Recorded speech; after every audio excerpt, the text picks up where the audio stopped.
masih melanjutkan bahasan tentang evolusi, kita bahas tentang evolusi atau teori evolusi Darwin ya. Teori Darwin ini dikenal sebagai bapak evolusi. Kenapa? Karena dia itu terkenal dengan teori seleksi alamnya. Bagaimana teorinya? Nah, hasil karya Darwin yang ditulis dalam buku One on the Origin of Species by Means of Natural Selection, terbentuknya spesies baru karena seleksi alam ini berisi dua pokok apa saja. Yang pertama, spesies yang sekarang berasal dari spesies yang hidup di masa lampau. Hal ini sesuai dengan teori biogenesis yang telah dijelaskan sebelumnya ya.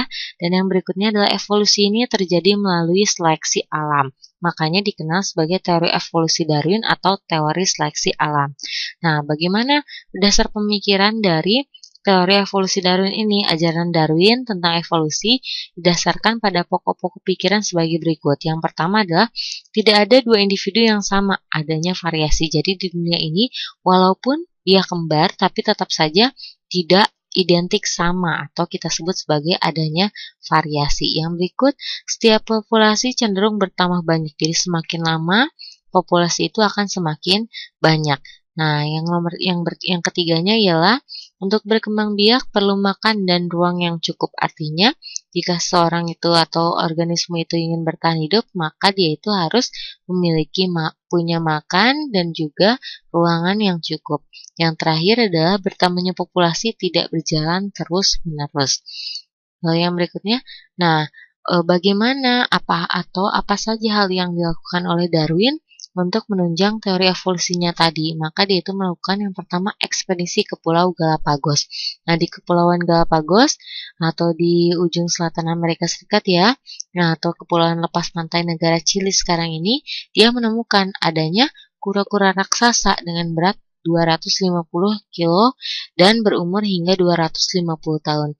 Dan yang berikutnya ini yang paling terkenal dari ekspedisi Darwin ke Pulau Galapagos, yaitu ditemukannya variasi bentuk burung finch, 14 variasi karena perbedaan jenis makanannya. Jadi burung finch ini sebenarnya asli dari Amerika, tapi dia itu menemukan yang berbeda di Kepulauan Galapagos. Kenapa dia itu bisa berbeda? Karena adanya perbedaan jenis makanan. Yang berikutnya lagi hal yang dilakukannya ialah studi tentang geologi. Ini didasarkan atas buku Charles Lyell yang berjudul Principle of Geology. Dia menyatakan bahwa deretan fosil di batuan muda berbeda dengan fosil di batuan yang lebih tua. Jadi fosil yang terdapat di atas itu berbeda dengan fosil di batuan yang lebih tua. Artinya apa?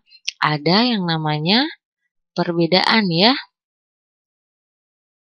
atau adanya perubahan pada struktur suatu makhluk hidup. Nah, perbedaan ini disebabkan karena perubahan perlahan-lahan.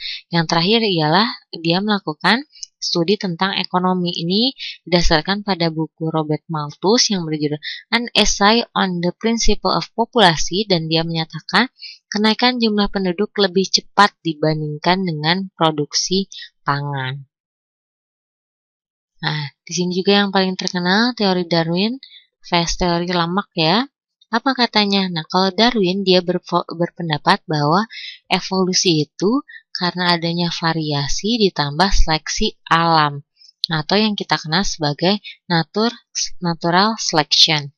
Nah, organisme yang adaptif atau yang bisa beradaptasi dengan perubahan lingkungan, maka dia itu dapat hidup terus, sedangkan yang tidak adaptif akan punah. Kita lihat bedanya dengan teori Lamarck ya.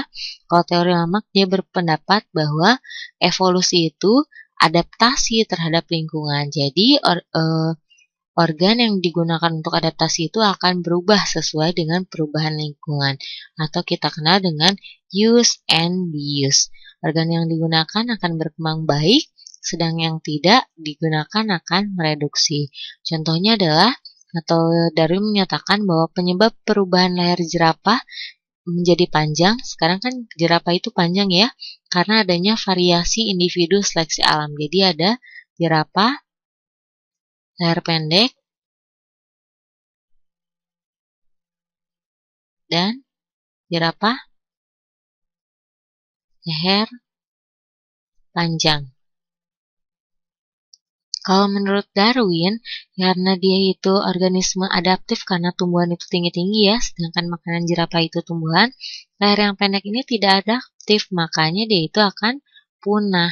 Sedangkan di jerapah leher panjang itu adaptif, sehingga ada sampai sekarang, atau yang jerapah leher pendek ini terkena yang namanya seleksi alam. Sedangkan mendapat lamak, leher yang jerapah panjang ini digunakan terus-menerus untuk menjangkau daun-daun yang letaknya tinggi. Jadi asalnya jerapah itu ada yang leher panjang dan leher pendek ya. Leher pendek ini digunakan terus-menerus atau use ya, sehingga lama-kelamaan lehernya itu menjadi panjang. Ini perbedaan dari teori Darwin dan teori Lamarck. Yang berikutnya untuk membuktikan teori Darwin, maka teori Darwin ini digunakan dalam teori genetika. Digunakan oleh August Weismann dengan dia itu melakukan percobaan dengan memotong tikus. Tikus itu kan berekor ya, dia memotong tikus dan dikawinkan. Ini ada tikus, ekor panjang, dipotong, lalu dikawinkan.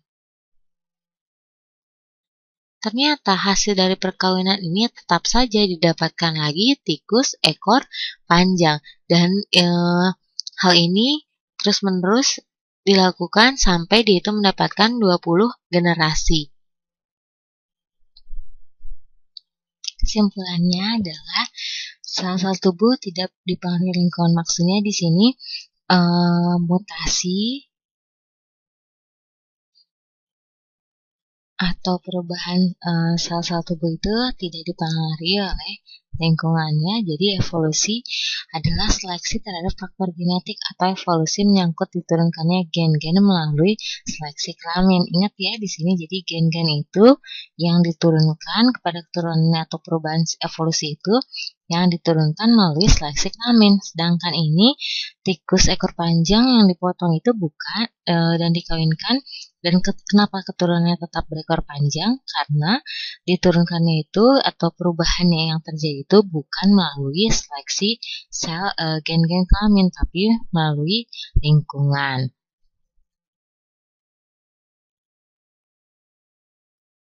Nah, di sini ada pula teori tentang adaptasi dan seleksi.